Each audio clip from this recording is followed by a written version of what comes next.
Yeah, so welcome to our webinar. I just wanted to first give an overview. So this is a part of a series of webinars on reimagining cities, urban sustainability transitions webinar series. And today we will be talking about safe and renatured public spaces for urban sustainability. I would like to thank the Istanbul Policy Center at Sabancı University for providing us the space to organize these webinars. And these are part of the sort of project that I'm carrying out here on urban sustainability transitions. The webinar is being recorded and it will be available as part of this series on the YouTube channel. So let me first give you a brief sort of definition of what I mean by urban sustainability transitions. So basically, it refers to long-term systemic shifts in how cities are planned, built and governed to become more environmentally sustainable, socially inclusive, and economically resilient. It involves rethinking infrastructure, mobility, energy use, public spaces, and governance models to address challenges like climate change, inequality, and resources. So the aim is basically to create livable cities that are just and ecologically responsible. And today we have the honor of having a guest from Ecuador, from Quito. It's early morning there, it's 9 a.m. So thank you very much, Elena. So we have Maria Elena Rodriguez, who is a social and urban psychologist who works as a consultant specializing in social research, public policy development, and psychological intervention and participation projects on issues regarding human rights, gender and violence against women, social inclusion, with an emphasis on urban studies and sustainable mobility. So she has a master's degree in social psychology and in psychoanalysis, and she's currently carrying out a PhD on interdisciplinary gender studies, exploring the intersections of gender equity, mental health, and social inclusion in urban development. So we are very lucky to talk about all the issues about reimagining cities and urban sustainability transitions with Elena today, based on the projects that she has worked in and that she is currently working on.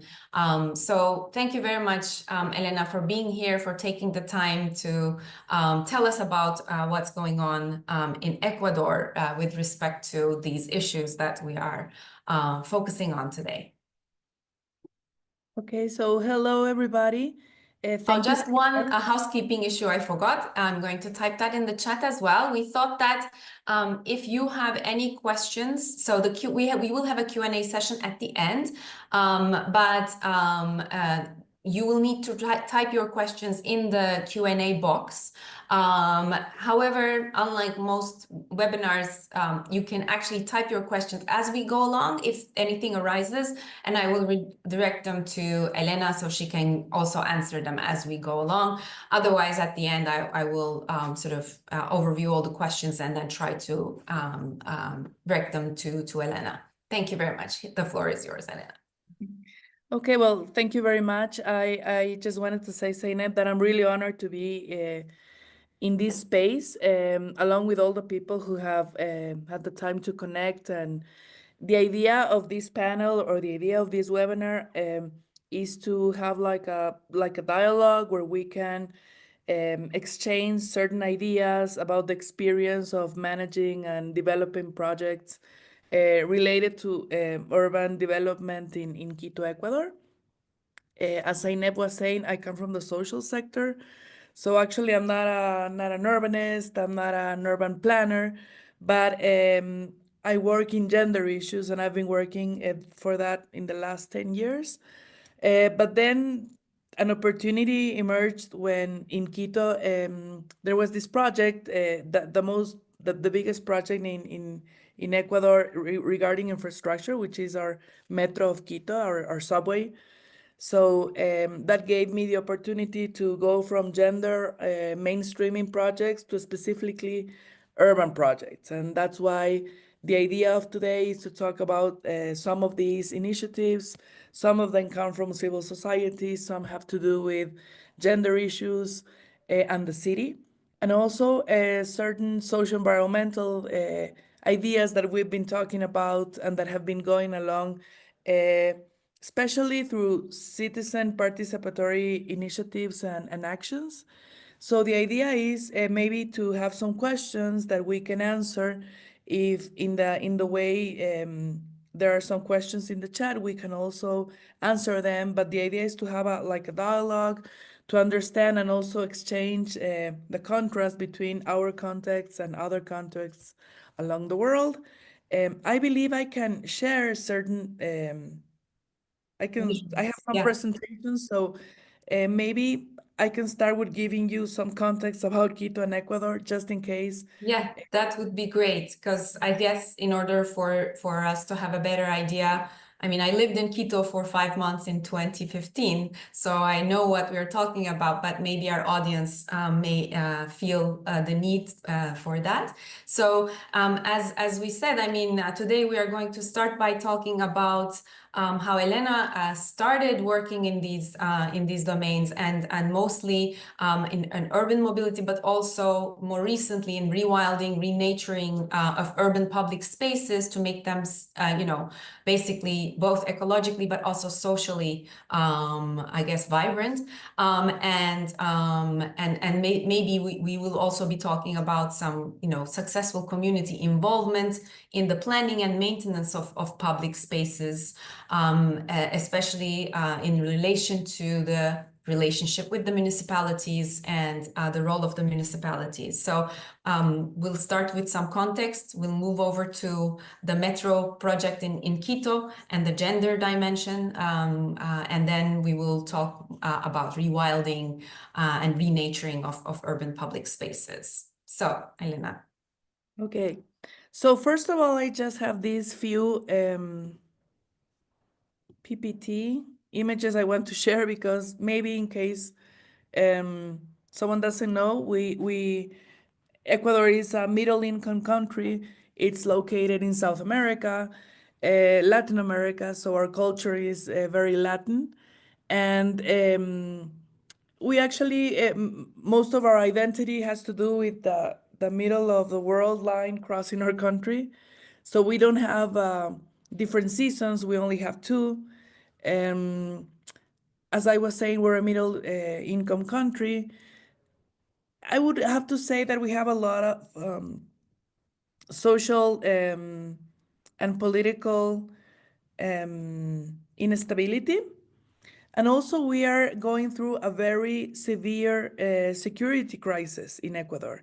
Maybe for the last 5 years, it has been gone up. So actually in the top 5 of the most violent cities in the world, many of those cities are in Ecuador right now. So there's this problem regarding regarding the mixture of certain narco situations and delinquency and crime, also in the government. So it's very complex, and the country is trying to deal with that situation.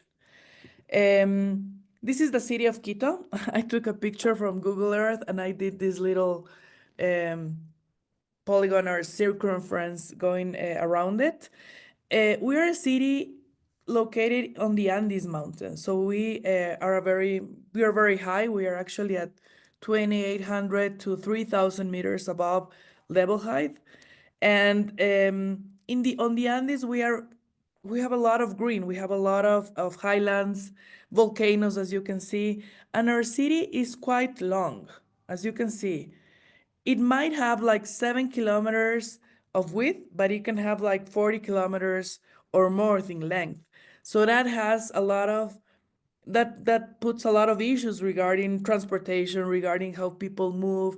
The city is also culturally separated on the north and the south, and a lot of the growth of the city has gone to the valleys. This is an upper level of the city, but many people have gone to live on these areas over here. And the thing about Quito is that we, being in a very green context, I mean, we have a lot of green, a lot of rivers. The city is quite gray. So public and urban development has not always thought about how to improve the relationship of people with the rivers, with green. So maybe I can put that as a very as a first, context presentation for you all. I'm sorry about it. My English is a little bit rusty. I'm going to try to make it work as we go along. I think another important thing to show is this. As Zeynep was saying, this is a sustainability webinar and it has to do with urban sustainability and transitions. And me coming from the social sector makes me pull things to social sustainability. So as we all know, sustainability traditionally and currently works with three views of sustainability, usually economical, environmental, which has grown in a lot of importance, but also social sustainability. So when we work as a consultancy firm on the projects we do, we usually try to mainstream and work on a theoretical and technical approach of these different perspectives. No? First, human rights. That has a lot to do with many of the things and the examples we're going to talk today. And when we think about human rights and the urban context, we think about the right to the city. So social sustainability has a lot to do with the right of the city. It means that the city should give out the urban services and the conditions and the infrastructure for everybody to enjoy the city in equal conditions, in equal access, and dealing also with certain inequalities that show in cities when we think about the experience of using the city. Also, the gender perspective, that makes us think that it's really important to think about the difference.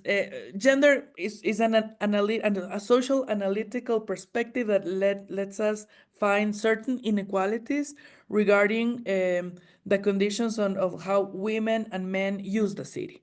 So it allows us to think about cities not only as a productive city, but also as a city that should deal with certain situations, like, for example, a city of care, like caregiving and diversity. So gender is really important when we think about cities, and it hasn't really been taken into consideration when we think about the history of urban studies and urban development. Maybe in the last, I would say, 60 years, it has become really important theoretically, but now cities are thought out considering this. I always point this book. There's this book by Leslie Kern called The Feminist City, and she points out rightly at the beginning of the book that women have always been a problem for the modern cities, because women were never taken into consideration when the first ideas of consolidating modern cities came out. So cities have always been designed, or usually have been designed, or historically have been designed and built from a patriarchal view.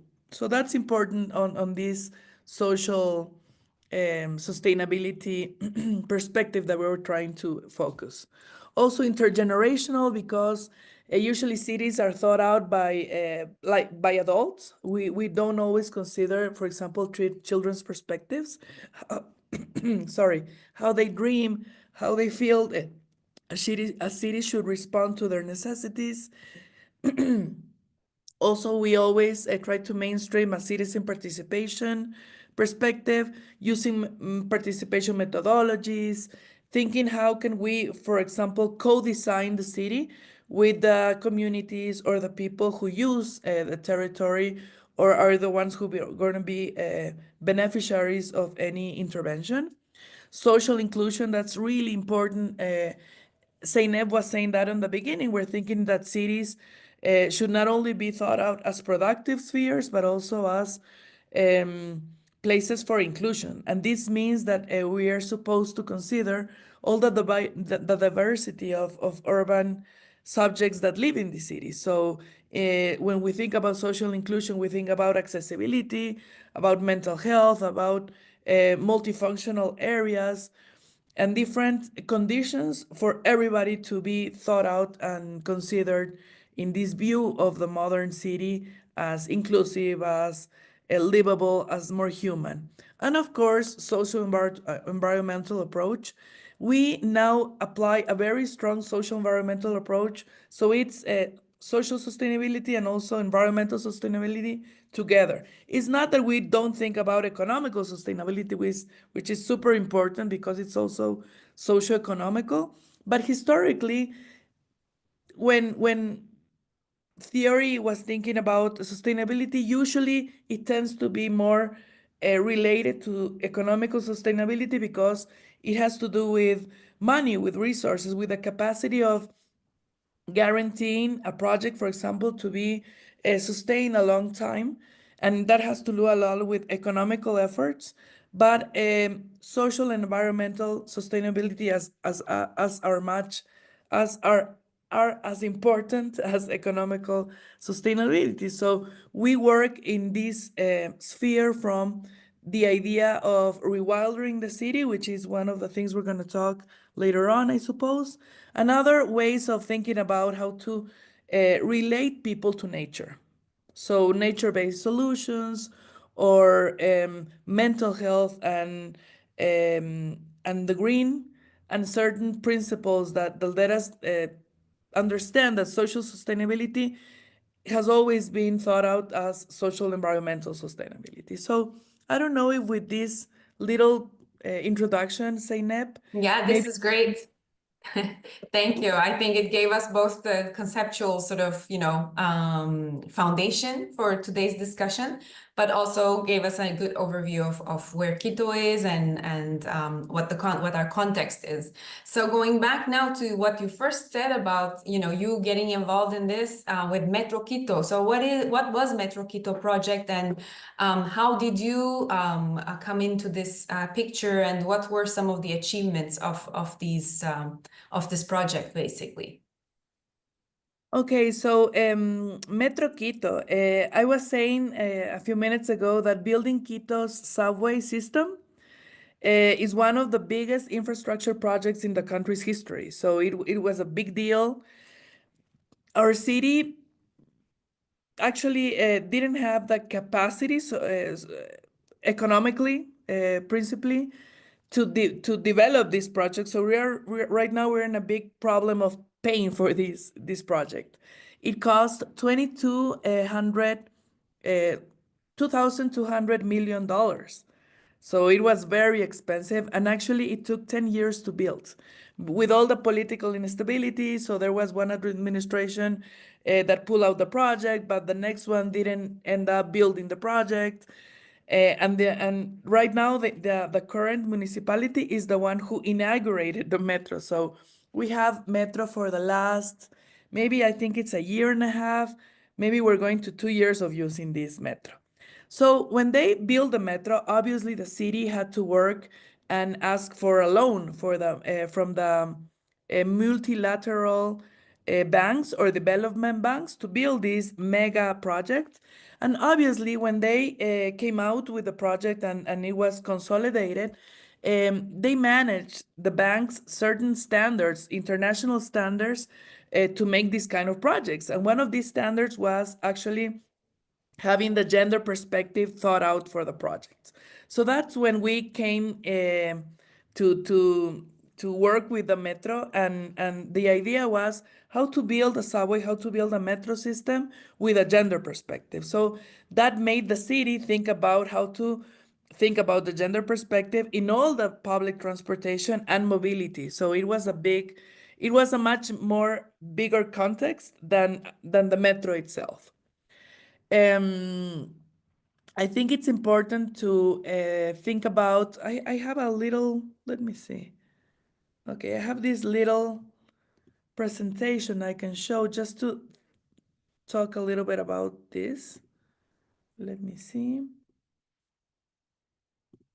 Okay, so Zeynep, can you confirm if you can see this presentation? Yes, if you Okay. can just make it maybe full screen, that would be Oh, okay. There we go. Mm, just a from second. the, Yes. you can start yeah, exactly. Yeah. So when we pull out the gender perspective and city studies, actually, we tend to articulate these two objectives from the ODS, or in English, it would be Sustainable Development Objectives. I suppose everybody's familiar with this. So it's an articulation, a specific articulation between these two very important objectives, no? So when we think about gender perspective, we're thinking about building a city from the people and for the people. We always say it involves an open approach, inclusive of the differences, because basically our cities have been built from the view of an urban, like a neutral urban subject. That's basically how feminist urbanism questions this model. This urban subject, which is usually an adult, usually a man, it's usually a person who goes to work and comes back from work, um, tends to leave out the involvement and the importance of women, who are basically the other half of the population in cities, and it doesn't actually consider the differentiated needs of girls and women. So gender perspective doesn't always obviously focus on girls and women, but it also helps us think other types of inequalities that may be affecting also men. And when we see these little drawings and there, it means that it doesn't have to be a standard perception of women. It can be a diversity of women. It involves women, it involves intercultural perspective too. So it starts to mix a lot of different mainstreaming approaches. When we see all these other objectives down there, it's because the different projects that articulate objective 11 and 5 also can articulate with many other objectives of the sustainable ODS, sustainable objectives of the United Nations. So, for example, this little chart shows us the main gender gaps in mobility, because gender approach helps us find these gaps, these inequalities between the experience of using the city of men and women. So, for example, when we think about mobility and transport, and this comes to the context of Quito, we see that, for example, men have a much more strong presence in the transporting or transportation sector. Women participate on this sector in a very low proportion. So usually the men who drive the buses, the people who control traffic or design the city for mobility are usually men, or it's a very masculine context. Also, when we think about other gaps, usually men or go to work, or if they're younger, they usually go to study, and they have a very linear, a very direct way or pattern of moving in the city. They go to work and they come back. They have much more access to private vehicles, and they have a very linear path regarding mobility patterns. They usually go out to the city on congestion hours, on the compact hours, and they don't usually carry that many loads of weight. They don't walk that much. And usually, when you ask them, what is your main concern regarding security, they usually say crime. I don't want my cell phone to be stolen. I don't want to be, assaulted, like at gunpoint. But they don't really talk about the things women usually say. So women have a much more greater dependence of public transportation, less access to private vehicles, and their mobility pattern is really different. I have a picture here of a difference, if you can see, of how mobility patterns tend to be differentiated between men and women. Men have this linear way of moving in the city. but there's a different mobility pattern that implies different mobility necessities when it comes to women. As you can see, they usually go to work, obviously, or they can also go to study, but usually they go shopping, they have to take their children to their to the educational system, they usually pay basic services like electricity, so have to come out. They have to buy things for lunch because usually women are in charge of the caregiving tasks in our society. So this makes them have a much more chained, we call it a chained or fragmented pattern of women in the city. Also, or zigzag paths, we usually call them this way. They carry heavier loads because usually they have the bags, the shopping bags, the stroller, the diaper bags, etc. And they walk much more. They have much more sustainable mobility patterns than men. And this is one of the most important ones. If you ask them, which is your main concern when you go out in the city, they're going to tell you that it is also crime, but specifically and mainly it's sexual violence.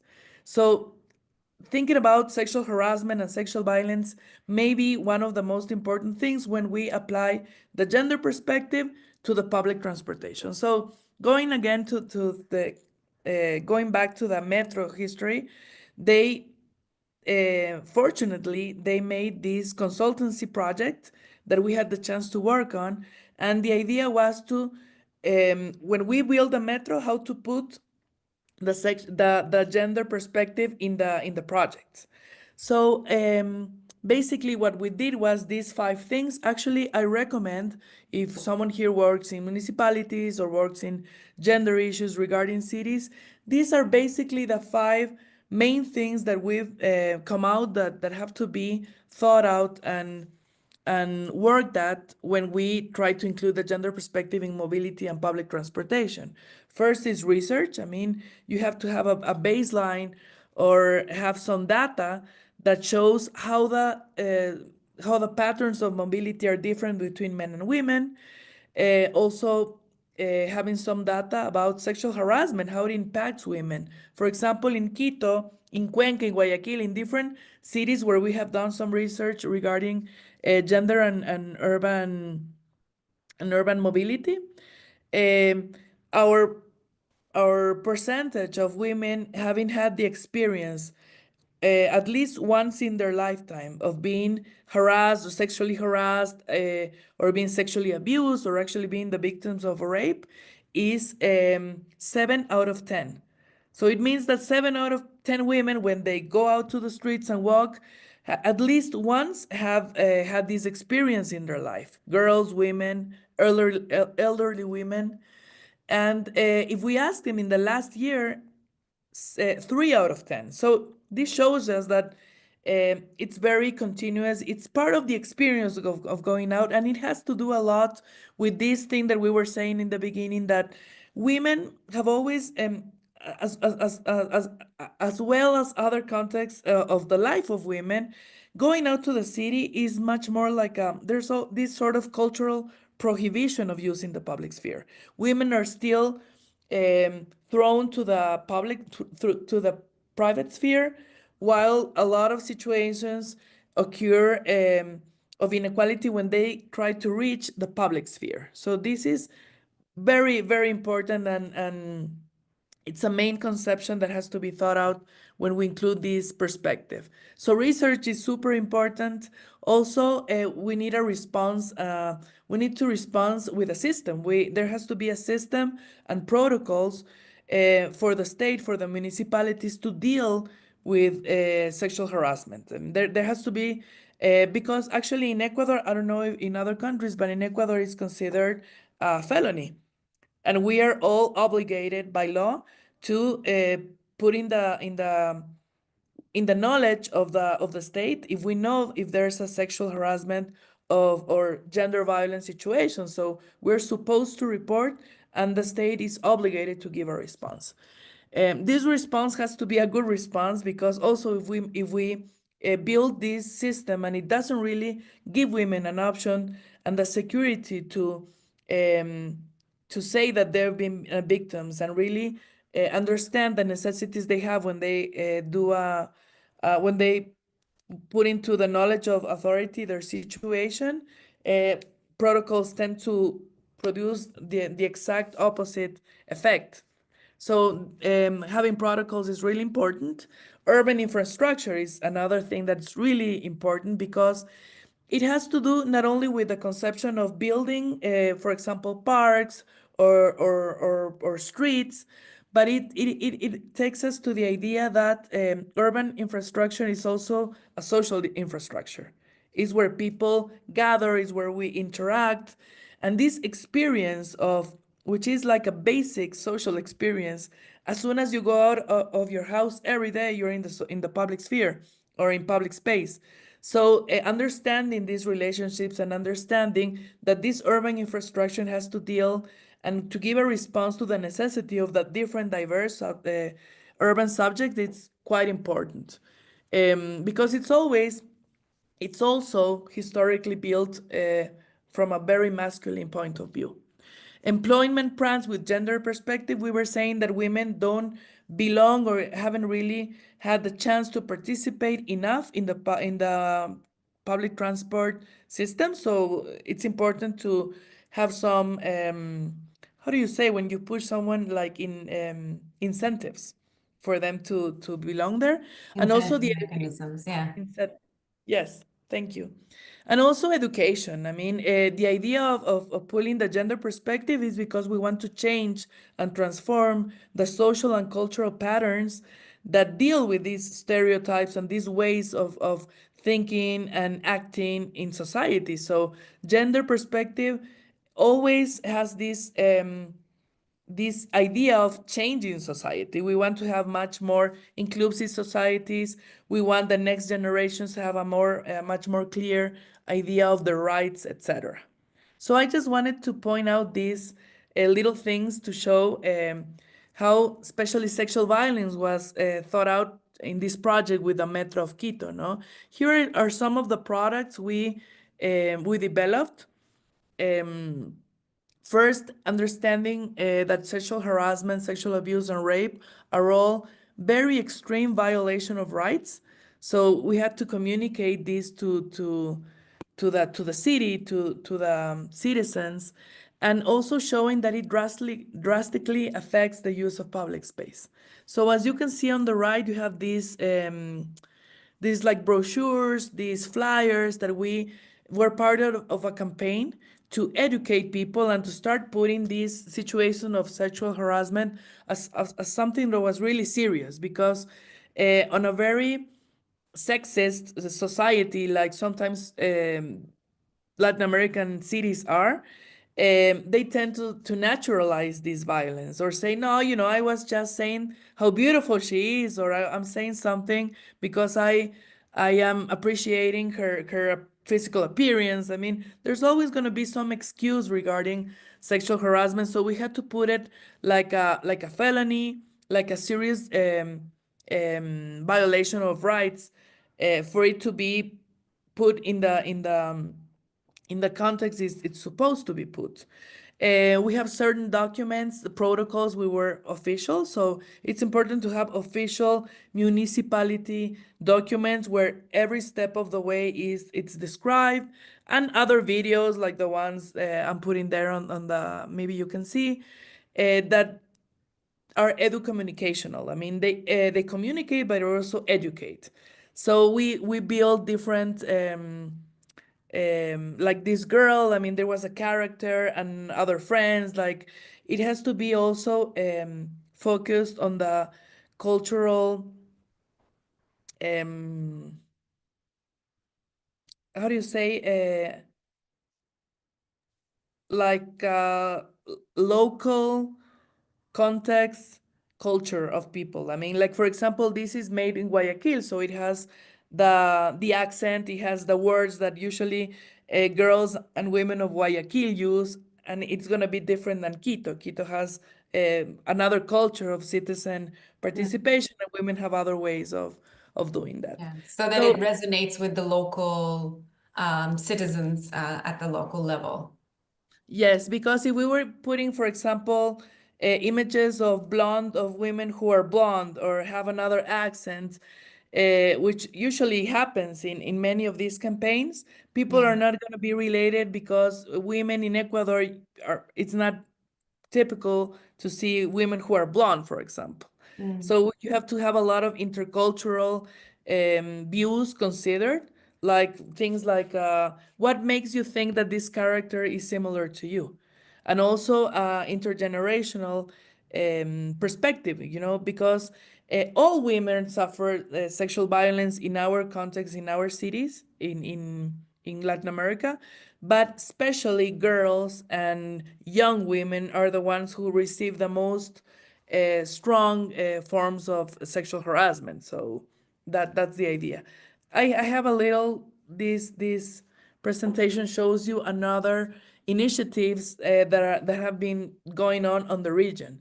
Maybe for the last 2008, for the last 7 or 8 years, it has become a very important public policy consideration on municipal administrations. So it's every time we pull out these campaigns, another city calls us and say, we have the same problem. We also want to deal with it. So these are different campaigns in Peru. This one of this man that ridiculizes men who harass women is from Mexico, and they all have different developments, considering the educational and considering the local context of how people understand the phenomenon. So this was part of the work we did to try to put gender approach at the center, yes. Yeah, and if it hadn't been for the multilateral development banks, were there, let's say, civil society organizations or feminist groups who were pushing for this kind of mainstreaming beforehand? And what kind of relationship did they have previously to the municipality, if there was any? It's an interesting question, because I was thinking yesterday that I'm not a professional, for example, who had a gender topic or a subject when I went to the university. Actually, when I did my master's, then I started to have more knowledge about the feminist movement. And when I came back to Ecuador, there was and there still is a very strong feminist movement. This feminist movement tends to focus especially on gender violence. That's usually one of the main topics, because obviously, as I was saying, is one of the most extreme forms of inequality, violence. So, but usually it was focused on domestic violence, the violence that occurs on the household. So thinking about sexual harassment was like, yeah, it's important, but it's not as important as this one. So when these consultancies came out, it was like a transition from the domestic gender-based violence approach to thinking about these other forms of violence and these other forms of gender theories that have to do with the city. And that occurred later on. So actually, the professionals that work on these topics, maybe we've been doing things for the last 7 or 8 years in the case of Quito or in the case of Ecuador. But the feminist movement, it has a lot of strength, but that's basically the historic overview of that perspective. That's very interesting, actually. And what about with respect to the municipality? Was there, like, how was this not accepted, but how was this perceived? And what was the experience that you had working with the municipality bureaucrats or staff with respect to this project? Okay, so when we started the project, we had the support of authorities that were very interested in integrating the gender perspective. I mean, that makes half of the work easier, because you have authorities that are there and they say, we want to work this with you. We want to work this for the city. But what happens is that, for example, after we did this very strong consultancy and we established the system and the system was working, in Quito, when you are a victim of sexual harassment in the public transportation system, How it works in Quito is that you can send a message from your cell phone that asks for help, and you give a code, and they're supposed to answer your call in less than 1 minute.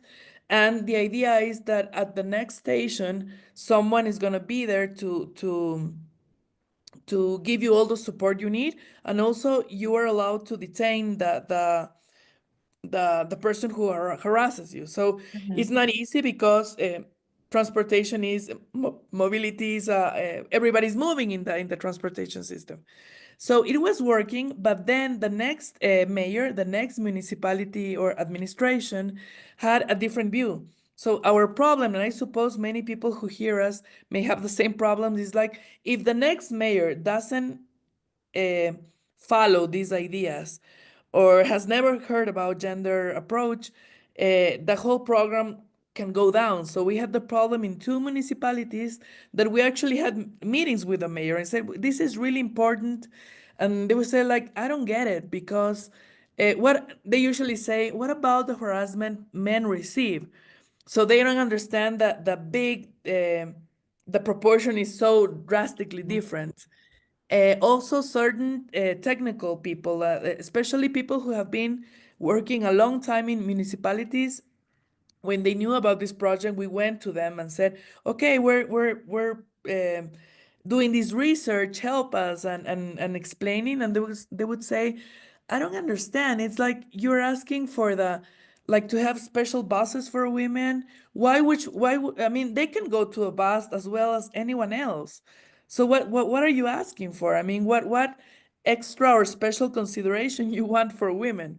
So trying to make them understand that there's this slightly different, that are not slightly, but this difference in the patterns was not easy. So, but I have to admit that there's a very big generational difference with the new generations. And for example, in academic terms, I understand that gender is much more thought out and considered in the academic formation of people. So it's starting to be different. So now the little cities in Ecuador are starting to say, yeah, we also want a system. Like right now, there's this initiative to do it in smaller, medium scale cities like Ibarra, Otavalo. So the idea is to, replicate the system in other contexts. Okay, that's very good. And so I don't know, maybe we can switch now to or move to the rewilding project that you are working on more recently. Can you tell us a little more about that? What is the motivation? What are the processes? And where are we right now? And in terms of the community involvement in these projects, how do you proceed? Thank you. Okay, so rewildering. This is like a little bit more recent than the gender experience I have in projects.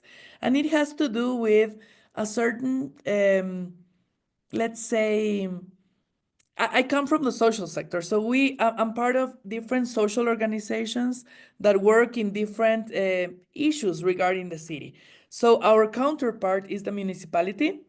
And well, municipalities, at least in Quito's experience, always have their gaps, their difficulties. So these different social collectives have gathered into one front that's called the Civic Council of Quito. And we have a much more strong voice.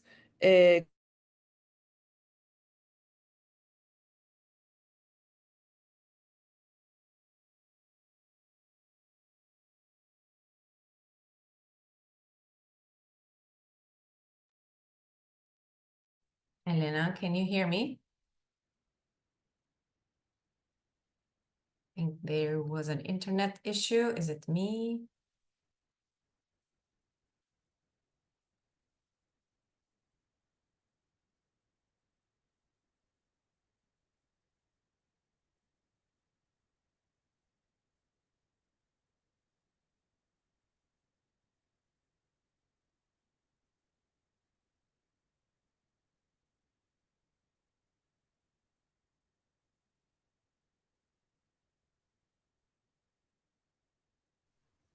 Yes. Elena, can you hear me now?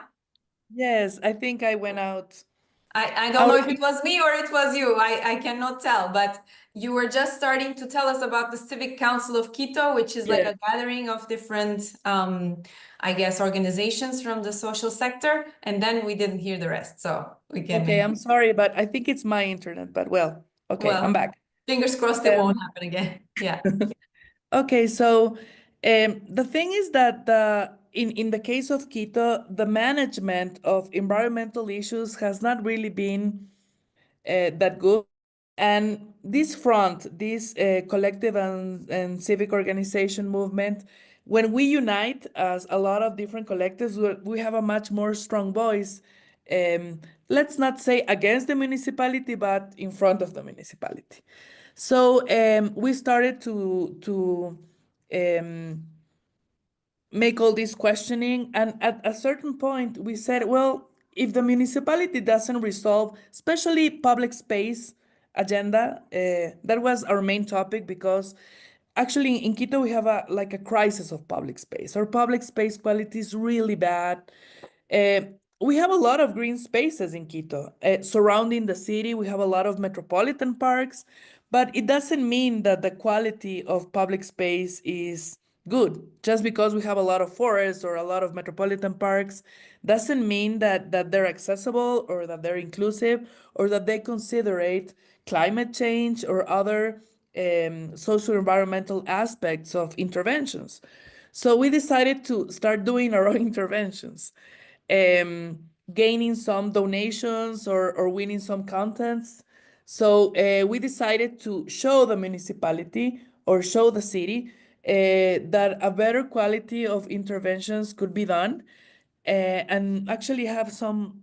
I'm gonna show you some images of the project we started doing. Actually, I started in my own neighborhood.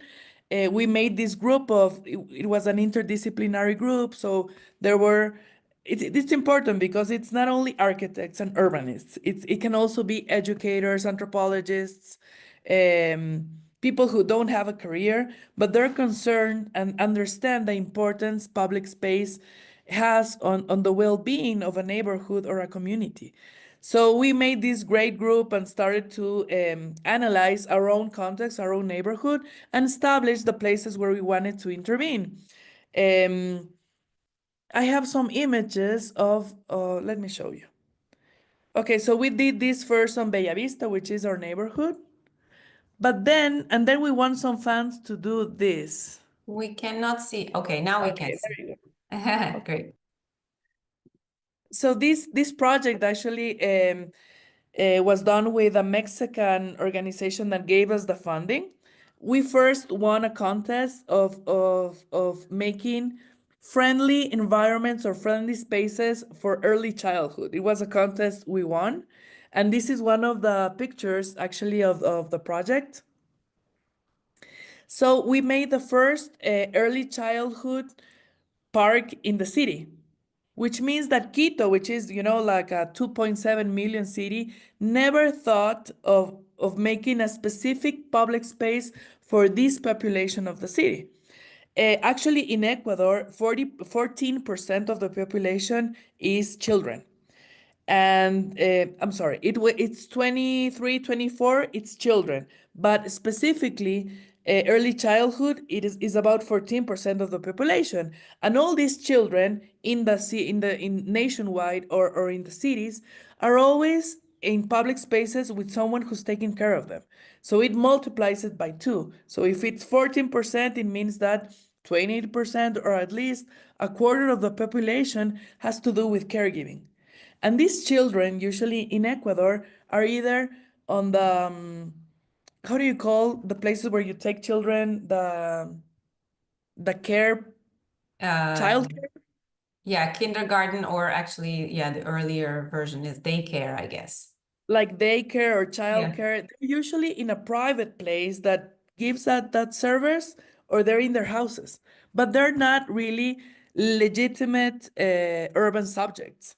So doing this project allowed us to make this first park. As you can see, it has it's very important for it to have this cerca.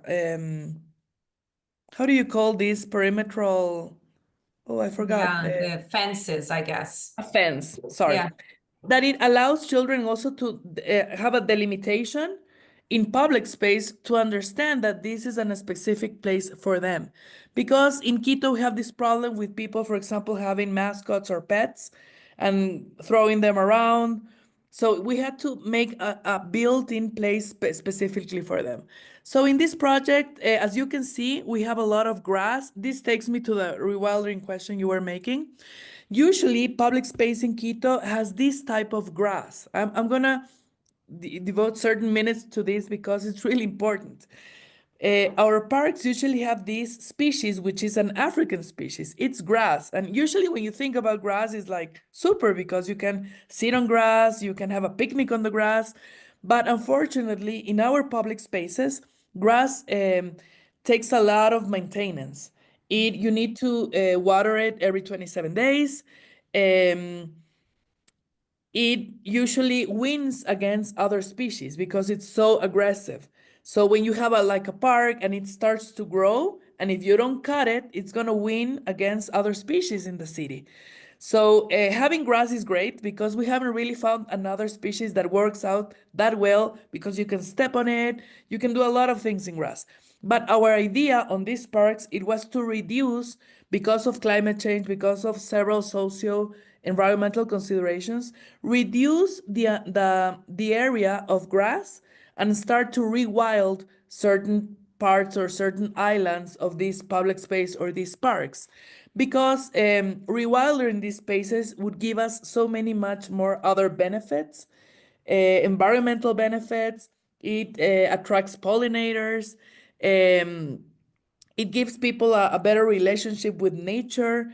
You have birds, you have different insects. So the idea of rewilding helps us coexist with biodiversity or be closer to nature, which also gives you a lot of mental health benefits, social benefits, security benefits. It's incredible how much scientific evidence has come out in the last years showing the benefits of green on every aspect of the human life. But also it requires less economical management costs. So this was really important. We have a lot of, for example, these are, after we did this park, we won another fund to make 5 other more parks in the city of Quito. So the project is called Pathways with Senses. The idea is to stimulate the senses of children that go to a park because it's also seeing what you hear, what you feel. So this stimulation is why the project is called this way. And this is, for example, one of the 5 parks we intervened at. As you can see on the left, these are the typical designs or urban designs of green spaces in Quito. Grass and these poor trees that actually, when people go and cut the grass, they harm the stems. I don't know if you, or the Yeah. trunks of the trees. Yeah. So usually trees don't grow that much in parks and they're so little and they're like little bonsai. Um, it reminds me of Mario Bros. Nintendo games, but they tend to be really small and they don't give out much benefits in the city. Actually, 8 of every 10 trees in Quito have these characteristics. So it's really a very serious problem. If you see at the right, this is the area we intervened at. It has this green fence, let's say. And as you can see, all these paths are the parts where we took and started to rewild. This is an after picture of the same park, and you can see how children are integrated in these pathways that go along on rewilding islands that have native species. So we use native species on these parks, which are also require less management costs. And actually, we let the park start to, we see that different plants start growing. And these parts that grow, that usually in the psychology of the municipalities, like, no, those are bad weed, we have to take the weed out. The idea is to leave those weeds or these bad plants, which are not bad, and start letting these gardens have different shapes and start to transform themselves in time. So it's a whole process of teaching communities that this way of gardening is also beautiful, because sometimes the idea of like golf court um, garden is the psychological view of that we have of a perfect urban space or a perfect green area. So rewildering is also part of process of transforming the psychological and urban perspective regarding green areas. We have these areas of plain, which have actually grass, because as I was saying, grass still is a very interesting species when it comes to playing around. Children can take off their shoes. So we have different Montessori or Reggio Emilia games, which are intuitive. It means that children can autonomically, like autonomy, Autonomously. autonomously, they can go along these areas by themselves. They don't need someone explaining them what the areas are Mm. about. We have a caregiver's bench, as you can see down on the left. This means that we legitimize, for example, breastfeeding or diaper changing in the public spaces. So it's a little different. It's giving out messages that state the importance of caregiving and care in the cities. And well, you have a sandbox. Sandbox are really great for children. I mean, babies can spend there a lot of time. And we have different interaction methods regarding QR, so you can have more information about the park, about the plants. So this is one of the parks. Let me show you another before and after. This is on the north of the city. This is very, very dry. As you can see, it's a very dry part of the city. And we actually had a very impacting after when we did the interventions. You can see the rewilding areas. Many of those plants grow by themselves, so the idea is to let them, And they don't require irrigation like grass does, right? That's also yes, yes, they maintain humidity. yeah. So when we apply mulch, when we let them be, they just thrive. And this is one of the best results we had, actually, because we had a very rainy season this year. And this dry area, instead of the water just, going to the soil, it Yeah. allowed all these native plants to thrive. And also we put some bee hotels. That's important because it makes children understand that the importance of pollinators and how they reproduce plants. And they have a very important role in climate change and other aspects. So this is another one of them. This is also in the Floresta, another project, as you can see always. Now there's usually the municipality puts grass and these metal games, but doesn't think about other forms of intervention. And that's what we did here again. We put some educationals and we applied some urban pedagogic um, um, topics to the project planning. So there's art, there's these kaleidoscopic games for children to learn about color, several silhouettes of native and local urban fauna.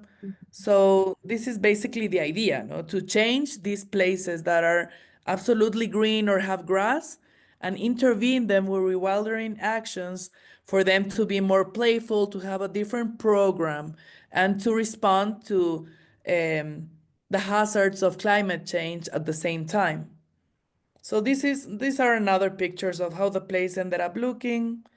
This is the one in Bellavista too. This is also a green corridor. So as you can see, this one has green and blue infrastructure because we had this little pond, and people hated the pond because they didn't understand that the pond, this is a seasonal pond. It tends to disappear on the summer, but when it rains, it appears again.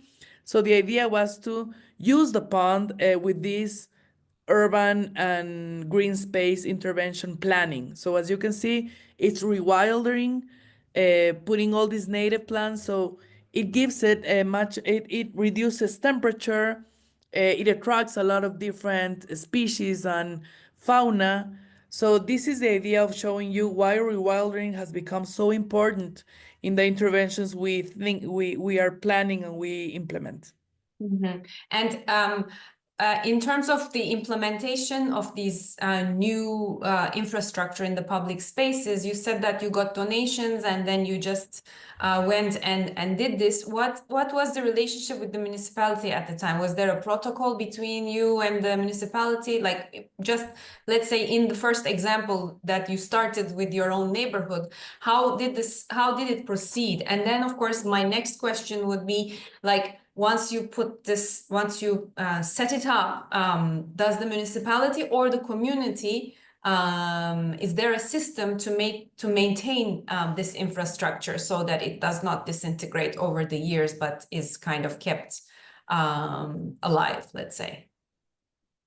Okay, so municipalities, at least Quito's municipality, can be really bureaucratic.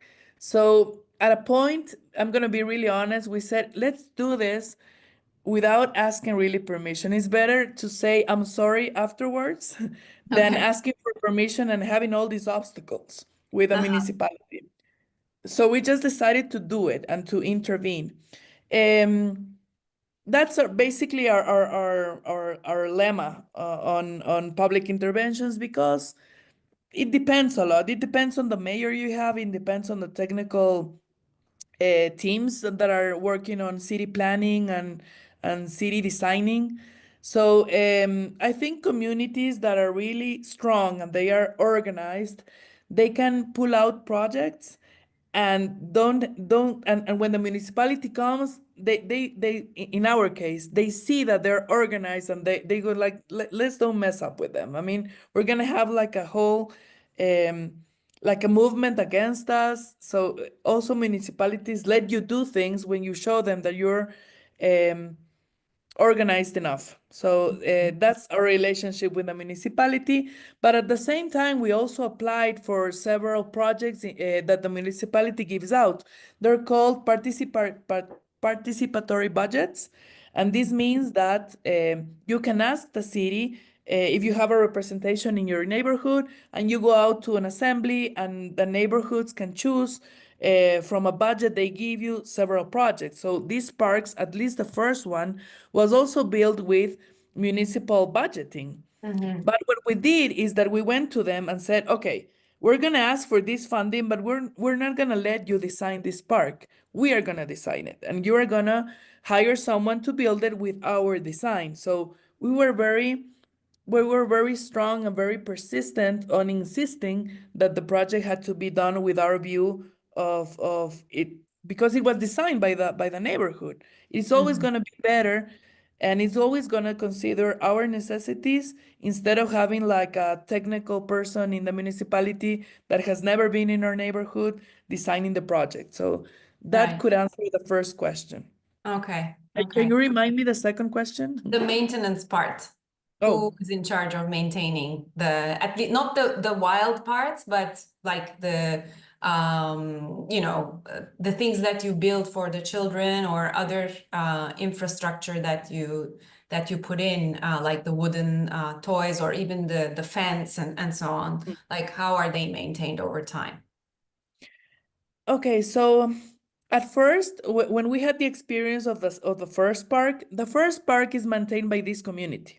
We pay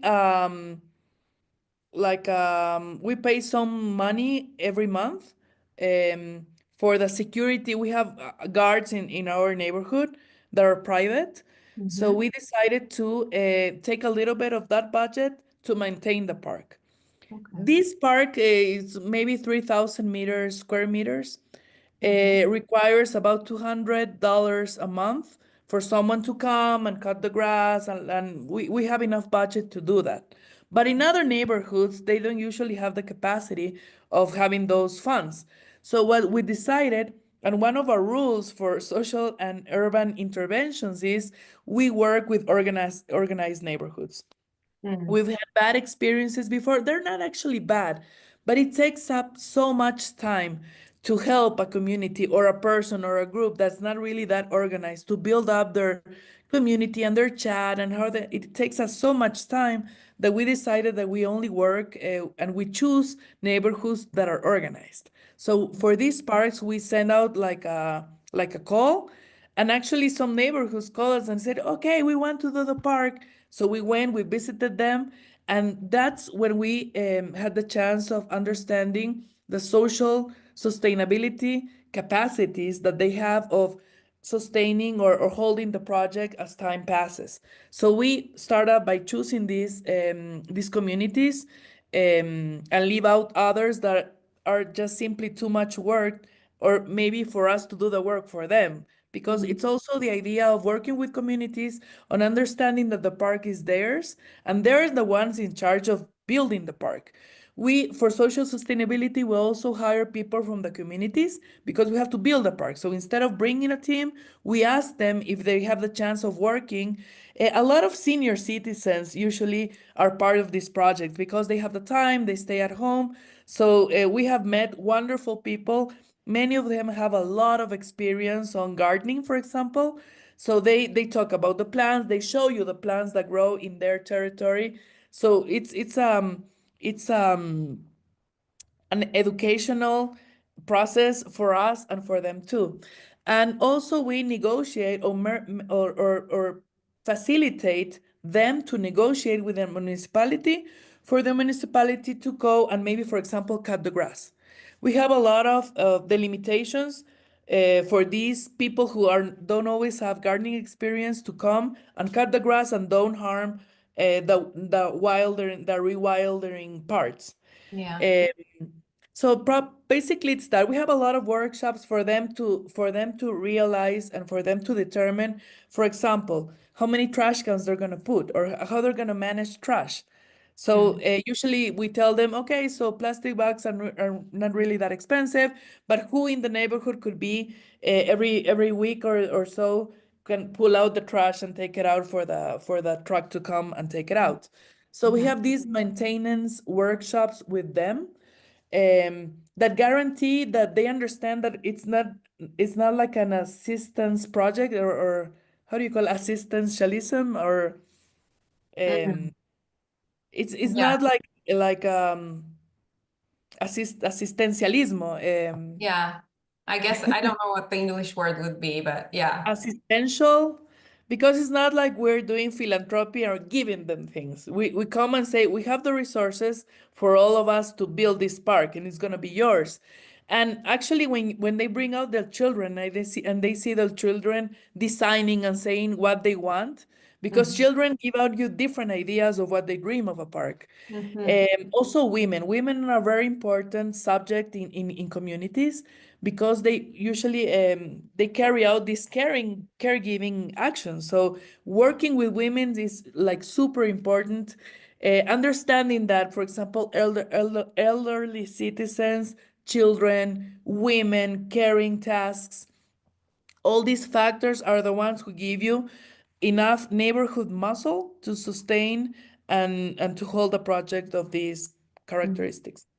Yeah, that's great. We've been giving, for